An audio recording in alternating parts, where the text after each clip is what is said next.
ನಾನಿವತ್ತು ಮಟನ್ ಸಾಂಬಾರು ಮಾಡೋದನ್ನು ತೋರಿಸ್ತಾ ಇದ್ದೀನಿ. ಮಟನನ್ನು ಈ ಥರ ನೀಟಾಗಿ ತೊಳೆದು ಇಟ್ಕೊಂಡಿದ್ದೀನಿ. ಈ ಮಸಾಲೆಗೆ ನಾನು ಕಾಯಿ ತುರಿ, ಶುಂಠಿ, ಏಲಕ್ಕಿ, ಒಂದು 3 ಏಲಕ್ಕಿ ತೊಗೊಂಡಿದ್ದೀನಿ, ಒಂದು 6ರಿಂದ 8 ಲವಂಗ ತೊಗೊಂಡಿದ್ದೀನಿ, ಒಂದಿಷ್ಟು ಇದನ್ನು ತೊಗೊಂಡಿದ್ದೀನಿ ಚಕ್ಕೆನ, ಆಮೇಲೆ ಈರುಳ್ಳಿ ಬೆಳ್ಳುಳ್ಳಿ ತೊಗೊಂಡಿದ್ದೀನಿ, ಆಮೇಲೆ ಒಂದು 3ರಿಂದ 4 ಟೊಮೆಟೊನ ಈ ಥರ ಹೆಚ್ಚಿಟ್ಕೊಂಡಿದ್ದೀನಿ, ಆಮೇಲೆ ಇದು ಕೊತ್ತಂಬರಿ ಪುಡಿ ತೊಗೊಂಡಿದ್ದೀನಿ, ಖಾರದ ಪುಡಿ ತೊಗೊಂಡಿದ್ದೀನಿ, ಆಮೇಲೆ ಒಗ್ಗರಣೆಗೆ ಈರುಳ್ಳಿ ಹಸಿಮೆಣಸಿನ್ಕಾಯಿ ಈ ಥರ ಹೆಚ್ಚಿಟ್ಕೊಂಡಿದ್ದೀನಿ, ಒಗ್ಗರಣೆಗೆ ಸ್ವಲ್ಪ ಮೆಂತ್ಯ ಸೊಪ್ಪನ್ನು ತೊಗೊಂಡಿದ್ದೀನಿ. ಇವಾಗ ಹೇಗೆ ಮಾಡೋದು ಅಂತ ನೋಡೋಣ. ನಾನಿವಾಗ ಒಂದು ಕುಕ್ಕರ್ ತೊಗೊಂಡಿದ್ದೀನಿ, ಇದಕ್ಕೆ ಸ್ವಲ್ಪ ಎಣ್ಣೆ ಹಾಕ್ಕೊಳ್ಳೋಣ.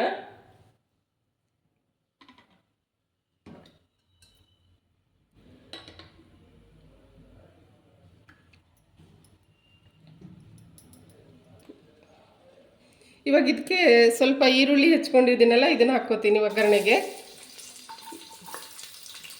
ಈರುಳ್ಳಿನೂ ಹಸಿಮೆಣಸಿನ್ಕಾಯಿ ಎರಡೂ ಹಾಕ್ಕೊತೀನಿ. ಇದನ್ನು ಸ್ವಲ್ಪ ಫ್ರೈ ಮಾಡ್ಕೊಳ್ಳೋಣ ಎಣ್ಣೆಯಲ್ಲಿ. ಇದಕ್ಕೆ ಇವಾಗ ಮೆಂತ್ಯ ಸೊಪ್ಪು ತೊಳೆದು ಇಟ್ಕೊಂಡಿದ್ದೀನಿ, ಇದನ್ನು ಸೋಸಿ ಇದನ್ನು ಹಾಕ್ಕೊತೀನಿ.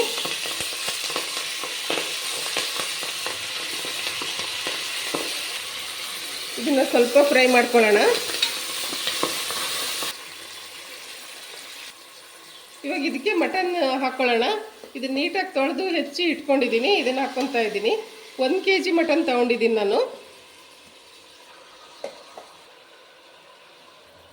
ಇದಕ್ಕೆ ಇವಾಗ ಸ್ವಲ್ಪ ಅರಿಶಿನ ಪುಡಿ ಹಾಕ್ಕೊಳ್ಳೋಣ. ಇದಕ್ಕೆ ಸ್ವಲ್ಪ ಉಪ್ಪು ಹಾಕ್ಕೊಳ್ಳೋಣ. ಇವಾಗ ಇದನ್ನು ನೀಟಾಗಿ ಮಿಕ್ಸ್ ಮಾಡೋಣ. ಇವಾಗ ಇದನ್ನು ನೀಟಾಗಿ ಮಿಕ್ಸ್ ಮಾಡಿ ಒಂದು 5ರಿಂದ 6 ವಿಷಲ್ ತಗೊಳ್ಳೋಣ ಇದನ್ನು ಬೇಯಿಸ್ಕೊಳ್ಳೋಕ್ಕೆ. ಇವಾಗ ಇದನ್ನು ಒಂದು 5ರಿಂದ 6 ವಿಷಲ್ ತಗೊಳ್ಳೋಣ. ನೀರೇನು ಹಾಕಿಲ್ಲ ನಾನು, ಹಾಗೆ ಇದನ್ನು ವಿಷಲ್ ತಗೊತಾ ಇದ್ದೀನಿ ಮಟನ್ ಬೇಯಿಸ್ಕೊಳ್ಳೋಕ್ಕೆ. ಇದು ಇವಾಗ ವಿಷಲ್ ಇದಾಗಿದೆ, ಇದನ್ನು ತೆಗೆದು ನೋಡೋಣ.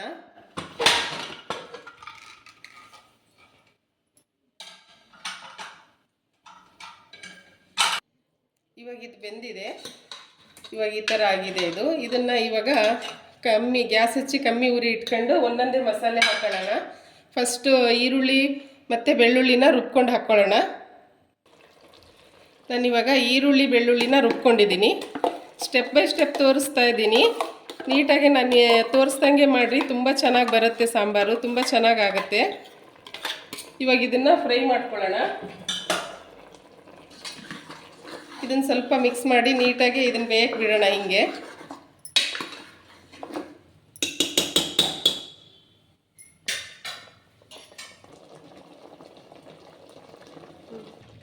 ಇದು ಇವಾಗ ನೀಟಾಗಿ ಮಿಕ್ಸ್ ಆಗಿ ಬೆಂದಿದೆ ಇದು.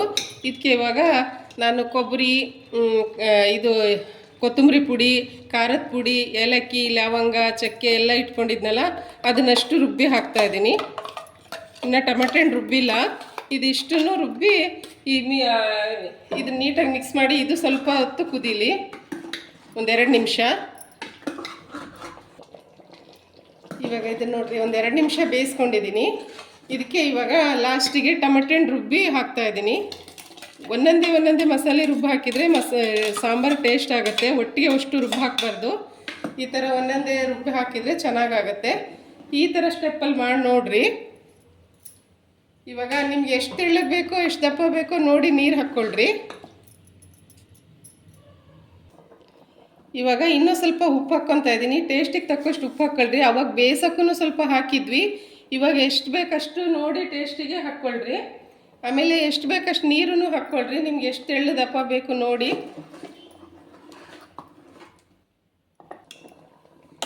ಇವಾಗ ಎಲ್ಲ ಉಪ್ಪು ಖಾರ ಎಲ್ಲ ನೋಡಿ ಟೇಸ್ಟ್ ನೋಡಿ ಇವಾಗ ನಾನು ಎಲ್ಲ ಸರಿ ಮಾಡ್ಕೊಂಡಿದ್ದೀನಿ. ಈ ಹದಕ್ಕೆ ಮಾಡ್ಕೊಂಡಿದ್ದೀನಿ ನಾನು ಸಾಂಬಾರನ್ನ. ನಿಮ್ಗೆ ಯಾವ ಹದ ಬೇಕೋ ಅಷ್ಟು ಹದಕ್ಕೆ ಮಾಡ್ಕೊಳ್ರಿ, ತೆಳು ದಪ್ಪ ನೋಡಿ. ಇವಾಗ ಇದನ್ನು ಲಿಡ್ ಮುಚ್ಚಿ 3 ವಿಷಲ್ ತಗೊಳ್ಳೋಣ. ಮತ್ತೆ ಇವಾಗ ಕುಕ್ಕರ್ ತಣ್ಣಗಾಗಿದೆ, ಇದು ನೋಡೋಣ ವಿಷಲ್ ತೆಗೆದು.